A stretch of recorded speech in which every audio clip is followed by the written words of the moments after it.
But you do fail a community of coaches when you are Sharon Moore and you earn that position.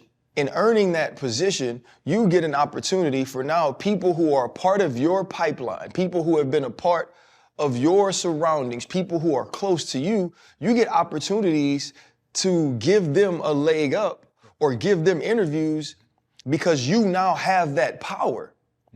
When you lose that power now, it's not a judgment on what he did. It's about when you lose that position, you now can't allow other people, open the door for other people that may look like you or that are close to you. Believe it or not, crying Ryan Clark is actually right. Now, obviously, he's not right about Sharon Moore costing other black coaches opportunities to advance in college football.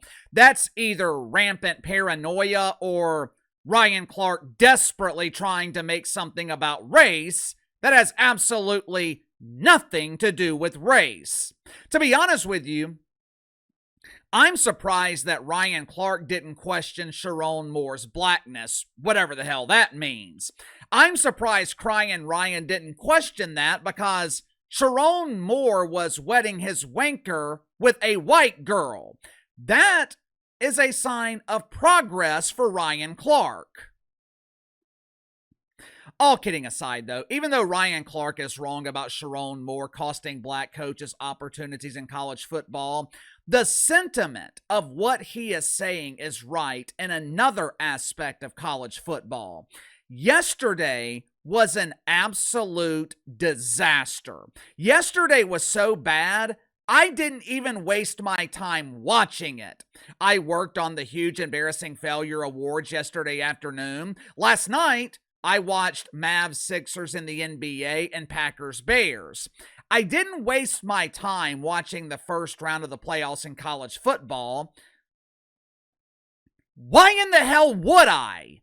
The Doofus Selection Committee is responsible for putting the best teams in the postseason, the most compelling teams. They are responsible for providing compelling matchups. What is compelling about Tulane and Ole Miss? What the hell's compelling about something called JMU and Oregon? Who in the Rudy Poo is JMU? My name is James Madison. It doesn't matter what your name is. Seriously, who in the hell wants to watch that? Sure, diehard fans of college football are going to watch, but that's not who the networks want. Those fans are going to watch either way. You could put Frank and Beans in the first round of the playoffs, and they're going to watch it.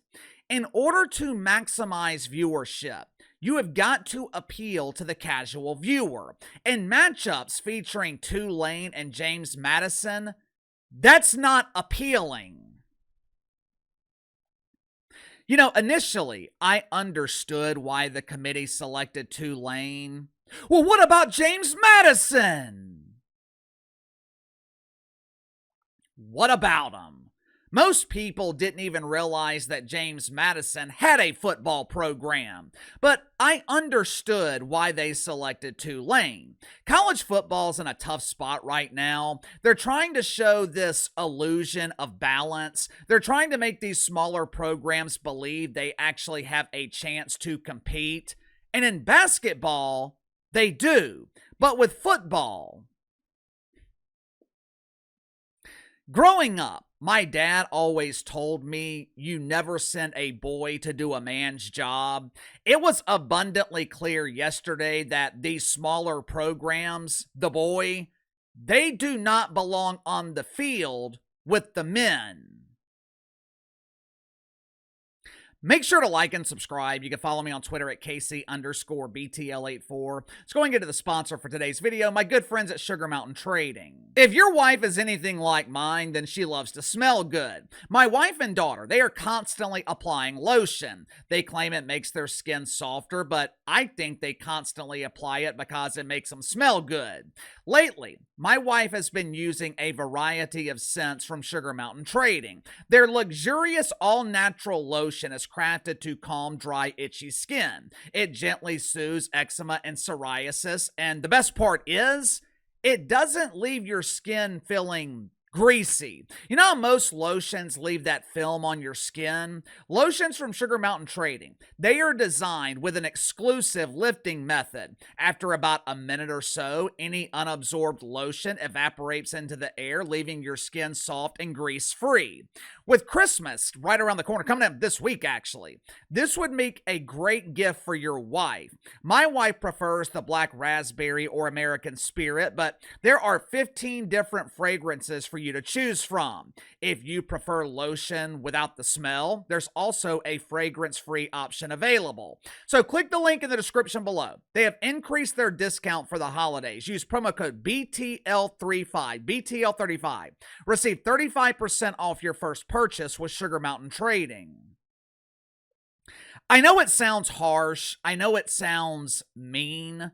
But Tulane and James Madison and the dozens of other smaller programs like them, they do not belong at this level. I don't want to hear any more talk about expanding the playoffs. In basketball, these smaller programs, they have a chance. All it takes is one player. All you need is one NBA caliber player, and a team like Davidson, they can make a deep run through the tournament. But in football, the talent disparity is too large. It's too much to overcome. Last year, Ole Miss had 8 players drafted into the NFL. 2 were drafted in the first round. Tulane hasn't had a player drafted in the first round in over 20 years. James Madison hasn't had a single player drafted since 2020. Ben DiNucci was drafted in the 7th round by the Cowboys in 2020. Today, Benny D is the lead wiener flipper at 5-Star Franks. Now, to his credit, Ben DiNucci did have a great career in the XFL. He was one of the best quarterbacks in that dump of a league. Of course, the XFL shut down after one season, and Ben DiNucci went back to being unemployed. In the history of the program, James Madison's had 14 players drafted to the NFL. For most people, the only one you've probably ever heard of, the legendary Charles Haley. The point is, they don't belong at this level.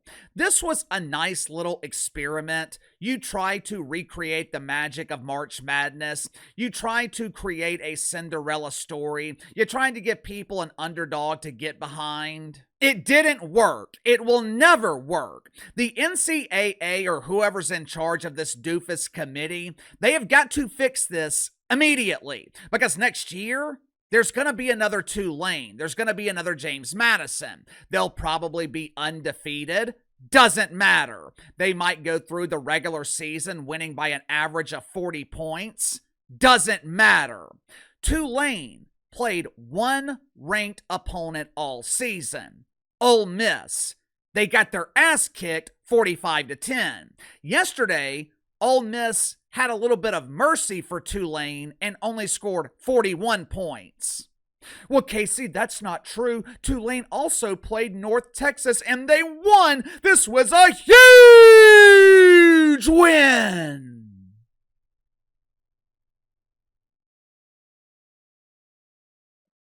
North Texas? North Texas? That's not a football team. That is a region.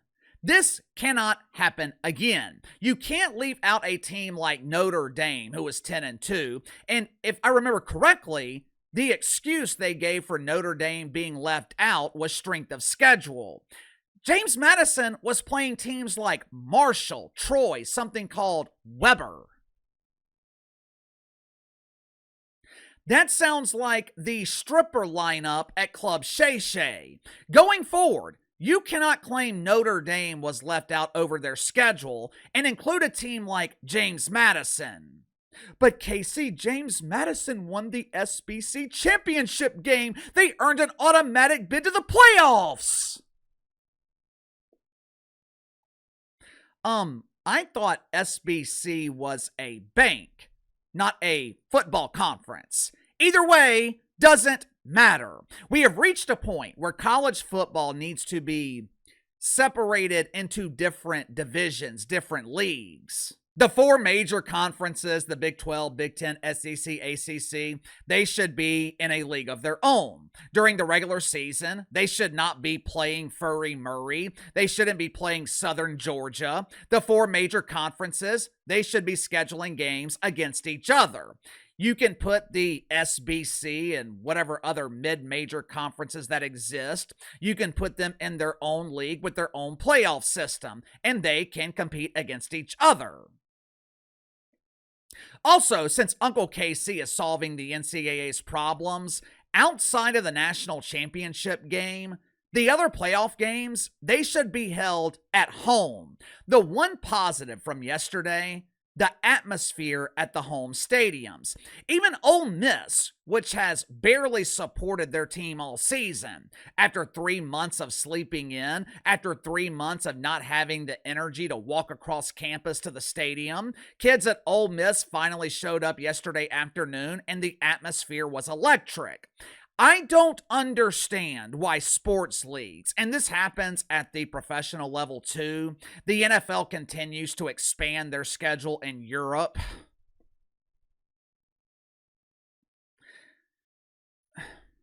You know, they used to have NFL franchises over in Europe. Hell, there was an entire league. It was called NFL Europe. They played during the spring. You know why it shut down?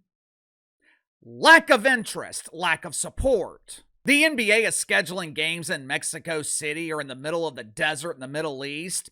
I don't know if this is a problem in Major League Baseball because I don't watch, but Uncle KC cannot stand these neutral site games. In college football, these kids bust their ass all season to make the playoffs. Instead of rewarding them with home field advantage, you give them one game at home, then you send them to some doofus bowl game.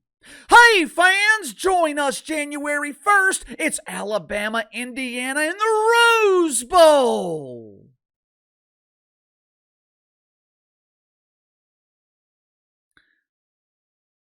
It's not the Rose Bowl. It's the second round of the playoffs or the quarterfinals. It would be like the NFL calling the divisional round the almost Super Bowl.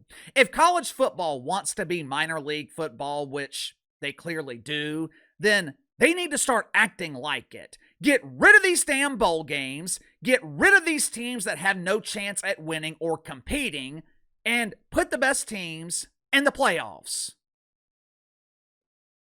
Sound off in the comments below. I'll see you guys tomorrow.